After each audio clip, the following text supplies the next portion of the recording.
There are a number of wooded areas in Charlottesville in the city limits, within the city limits. And this is a very beautiful property that a nonprofit owns. And as we're working to clean this place up, you can see there are what looks like a fox den. Could be, I don't think it's possum, or certainly not a skunk, or I'd know that. So there's little critter dens and places where animals sleep scattered all through this area, and we're being very careful. This actually is the entrance, and the exit is down there, so they provide shelter for animals. But animals and critters are not the only inhabitants of wooded areas like these. We haven't come across any whiskey bottles or beer cans or anything. So I don't think this is a hangout for alcoholics. But as you'll see in just a second, it does have the potential for other inhabitants. So very few people, if any, come through here, certainly not on a regular basis. But as you can see, not only do burrowing animals live here, but also animals like deer and maybe a fox or an occasional bear that's been displaced from a den in hollow places like that dark place and right under here. And they call these deer lays. And these are preferred by the homeless men who want seclusion. And as a rule, they will not leave any indication that they've been here because they don't want anybody sneaking up on them at night. They like to keep their preferred places to themselves. So you won't see, alcoholics will leave cans, bottles, stuff like that, trash. The homeless men who camp out, that we used to call hermits or mountain men, men who wanted to be by themselves and you really couldn't force them into a shelter past a few days, this is what they prefer. And you'll see what I'm talking about a little better in just a second. Now, many people have seen homeless individuals carrying stuff with them, and this will be an attempt to not only find out how a homeless person lives, but what he carries or she carries with them. So Jim, if you want to go ahead, and this is a pack that Jim carries, and he's going to show us what he carries. Well, each carries different things depending upon the situation and what they're trying to do with their lives, frankly. Myself, I do not have a drug or alcohol problem. I get in my situation because I broke the law. So I'm now climbing back out of this abyss that I placed myself in. And it's been almost a 3-year climb. Okay, while you're doing that, if you could please. Well, I carry school books mainly. And so do you have a job? yeah, I have a job. I work all the time, and most of the time, and I have a position I work. This is the tools of my trade, if you will. I purchased them. Everything I have here I worked for to purchase, except for a few things that was given to me by some young people at church. So you go to church? I spend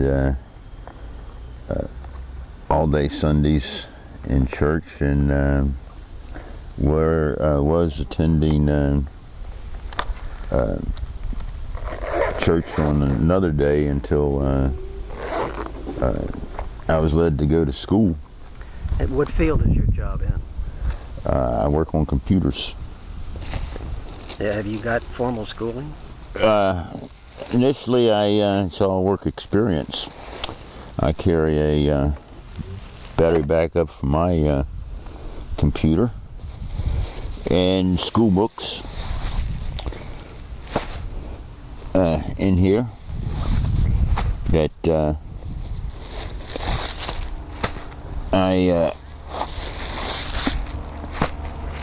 and I carry my, if you will, my identity papers.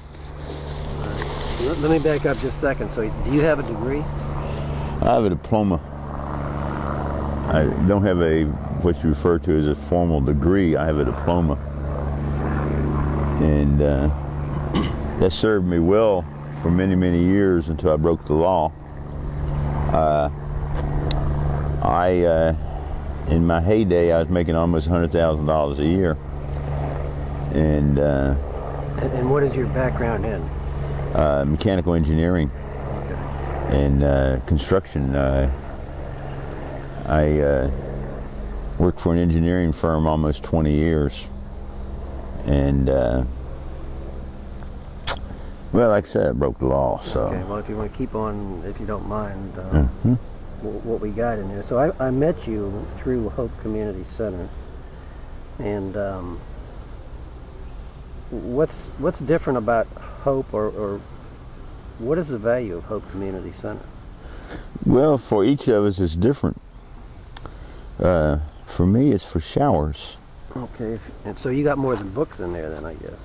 Well, I got some clothing. Okay. My daily clothing that I change. All right. And I have some medications that's prescribed to me by the doctors at UVA. Okay. And okay, well, I'm sorry to keep jumping around on you here, but so having met you through Hope Community Center, do they provide meals or a bed, or exactly what? No, I live outside. So you live out in the woods? Yes. Okay. I camp out. Well, in the winter? In the winter, I stay out. Okay. And go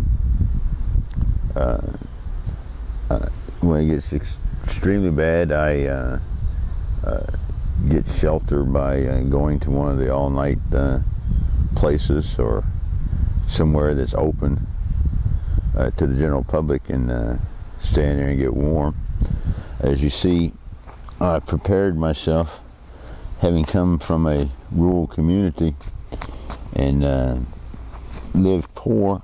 I have my winter gear, my jumpsuit that provides me warmth, and I have my long johns. All right. Well, just because you sleep outside, you prefer that rather than, say, a stairwell or another, maybe like Salvation Army or something like that? The stairwells are extremely dangerous, and I stay away from folks because you get guilt by association. Some folks that's out here are actually dealing drugs, and they don't want to get out of the situation because they're still deeply involved in the drug addiction and alcohol addiction, and it's became a way of life for them.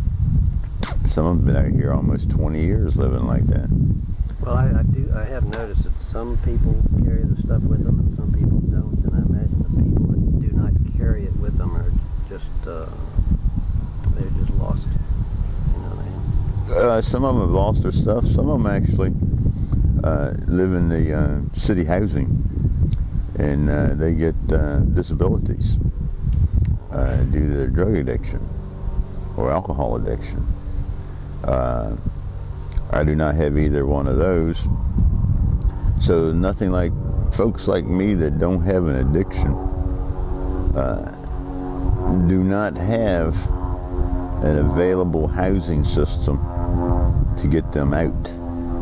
So they've got to rely on their own self-will and their self-motivation to do so.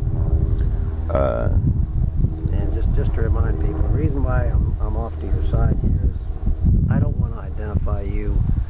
And in just a little bit we're going to go see where you spend the night. I do not want to identify that place, and that's mainly for a security concern. You just don't want to draw attention to yourself, I imagine.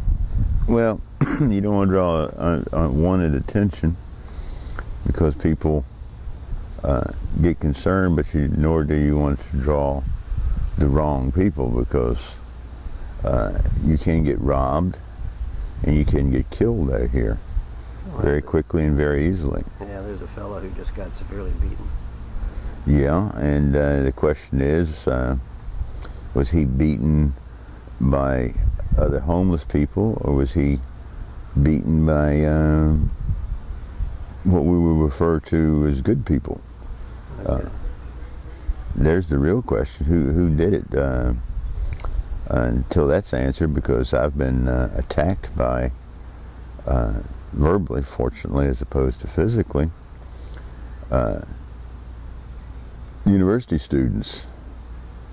You know, homeless SOB, stuff like that. Okay, and in case I forget to ask you, you mentioned a term called NAP, N-A-P. Is that like a slur for homeless people? Well, you're considered not a person. It's an acronym, if you will, for you're not a person. And if somebody wanted to kind of slam you, they'd call you a nap? Well, they call you a nap, and I guess that might be one of the better things they might call you, as opposed to some of the other things they do or say to you. They